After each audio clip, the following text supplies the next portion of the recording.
Bonjour tout le monde. Salut Salut, Adrien. ça va? Bonjour à tous. Bienvenue, j'espère que vous avez bien déjeuné. Bienvenue à ce nouveau Tech Chat, le 4e. Aujourd'hui, on va parler Adaptive Case Management, un sujet important et intéressant en ce moment, avec Adrien, qui est ingénieur R&D. Salut Adrien. Bonjour. Donc moi, j'ai pris mon café. En plus, c'est la tasse de Grenoble, comme vous pouvez voir. Alors, pour la première fois de nos Tech Chats, on n'a pas pu être ensemble pour cause de suspicion de Covid. Donc, on est chacun chez soi. Et voilà, c'est comme ça. Mais on va quand même pouvoir répondre à vos questions. C'est parti? T'es Ouais, prêt, Adrien? bah ouais. On y va. On démarre.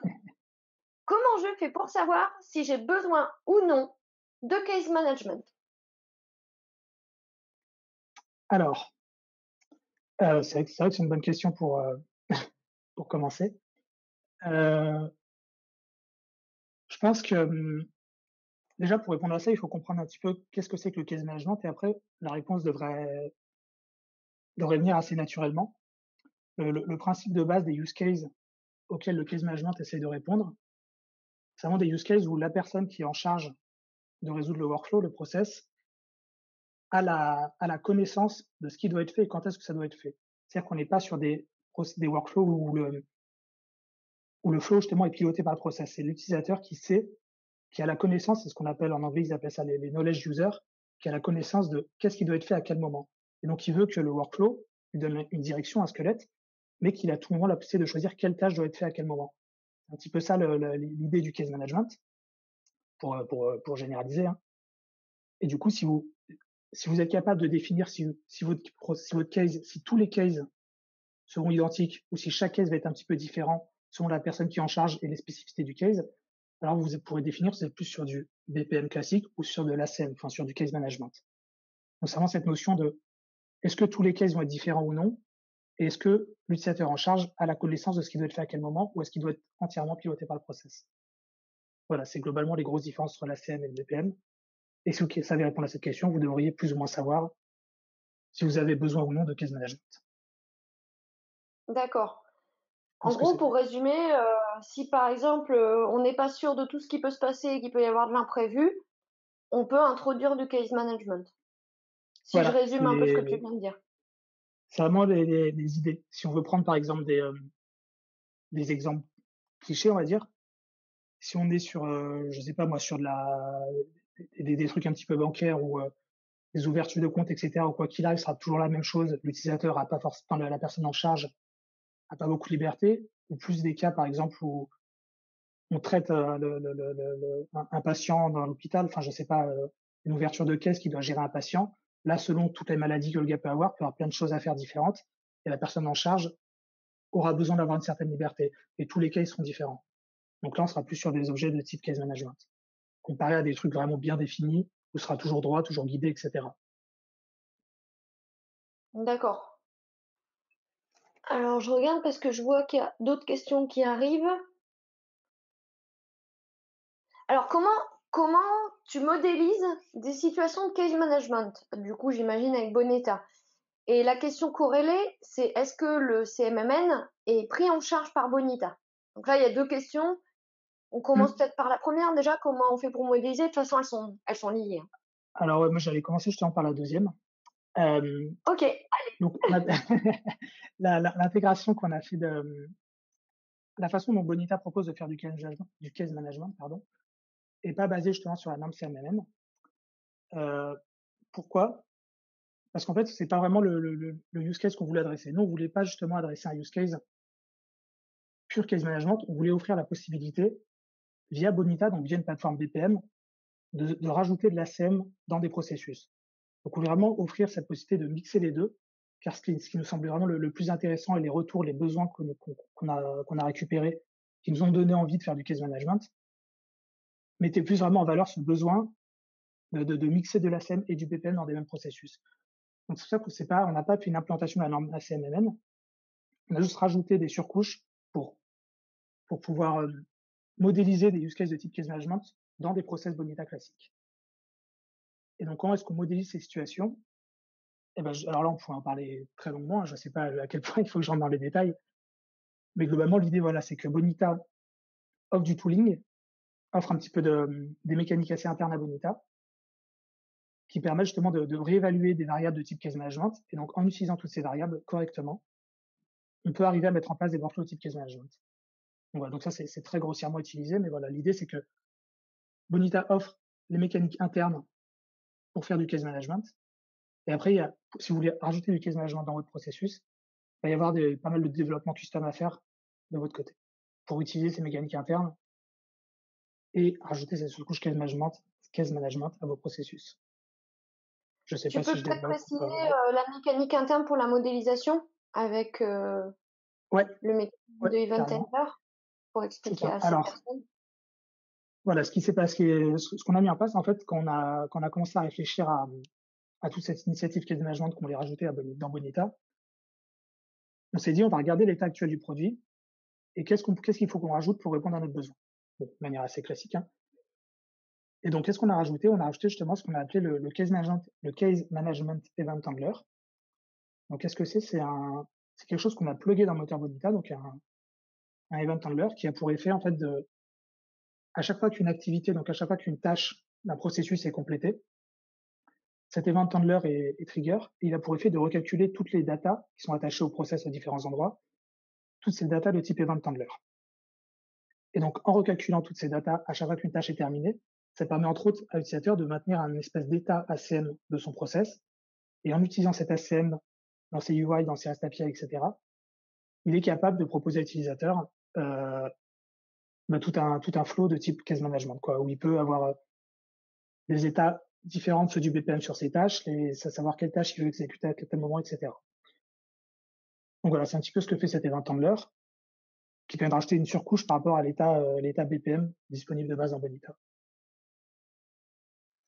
D'accord. Alors, je regarde, je crois que j'ai vu une autre question. Quelles sont les implications pour le développeur de vouloir faire du case management dans Bonita? Est-ce drastiquement différent de la modélisation d'un processus classique?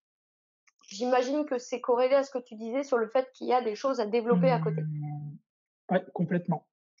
Alors oui, oui, c'est lié. Donc j'essaie de comprendre un petit peu les implications pour le développeur.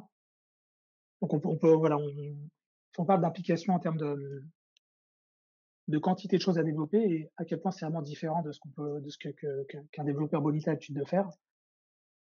Voilà, donc voilà, je vais répondre à ça comme question. J'essaie de reformuler un petit peu pour moi. Globalement, voilà, donc le développeur, il va avoir 3 choses importantes à faire en plus d'un processus classique. Donc la première, on l'a déjà évoqué, ça va être de mettre en place justement cet état case management, donc de maintenir un état case management pour son processus. Donc ça passe par la définition de variables. Donc comment ça se passe? En gros, c'est sur vos tâches, vous allez pouvoir définir des variables de type case management. Et cette variable va avoir pour objectif de retourner l'état de la tâche. Est-ce qu'elle est disponible, pas disponible, optionnelle, etc. Des trucs comme ça. Et ça va être basé sur l'état du système.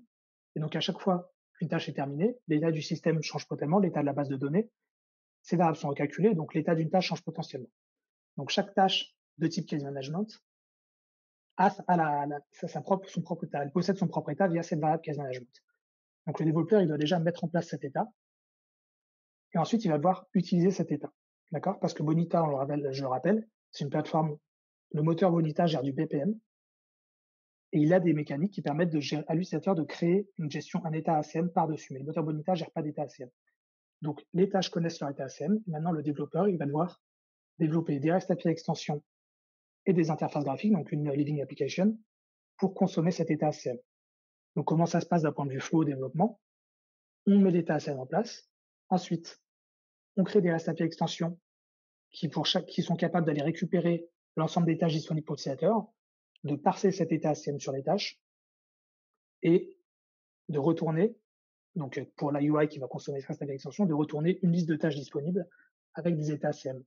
Et ensuite, la UI, donc qui est aussi à la charge du développeur, peut consommer donc cette liste de tâches disponibles avec les états ACM et les afficher à l'utilisateur en fonction des états. Tiens, tu peux faire ça, il y a ça qui est optionnel, il y a ça, tu peux créer une nouvelle tâche si tu en as besoin, etc.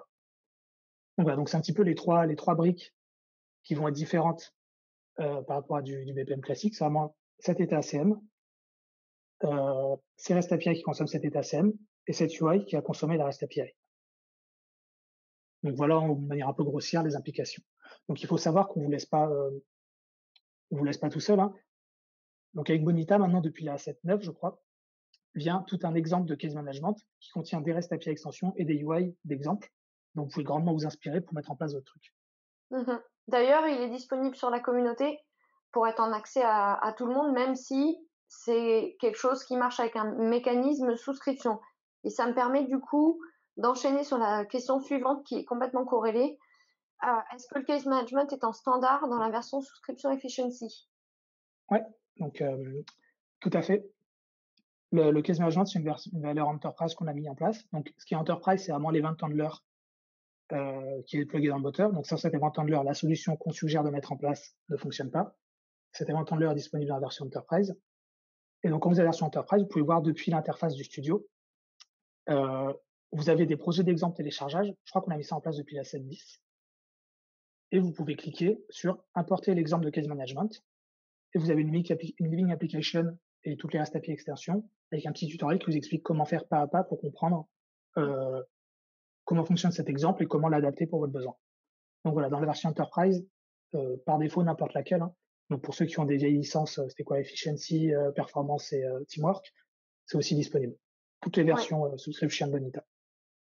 Et je confirme qu'on peut récupérer depuis la 7.10 directement l'exemple depuis la homepage du studio. Donc, et en plus, alors dans le petit teaser qu'on avait fait de ce tech chat, on avait mis expliquer le schéma et tout le mécanisme d'architecture, ce qui vous permettra d'avoir plus de détails si vous avez besoin de comprendre un peu mieux avant d'implémenter.